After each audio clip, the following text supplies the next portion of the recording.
Hello guys, kung kailangan nyo pala ng sugar sale at walang available na isomalt sa bahay nyo, eto may paraan po tayo. Kaya sundan nyo po ito.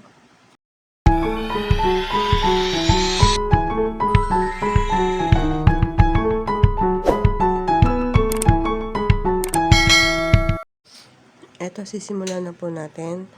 Ayan, maghanda lang po kayo ng fresh na candy. Kahit mga 10 piraso lang. Depende kung gaano kadami yung gusto nyong gagawing sugar sale. Ayan, siyempre babalatan yung candy. At pagkatapos, painitin yung kaserola.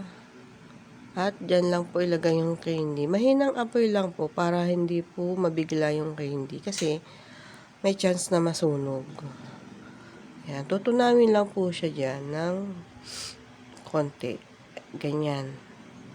Pagsamasamahin niyo po yung candy para mabilis siyang matunaw. At ayan na po yung kinalabasan ng natunaw na. Ipapahid nyo lang siya sa rubber mat.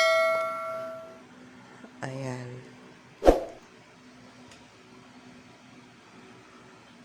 At syempre pag malamig na po yung inyong nagawang sugar sale, tanggalin nyo na po sa rubber mat.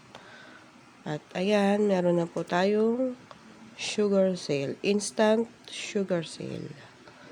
Ayan guys. Sana nakatulong po ako. Pa-subscribe naman po.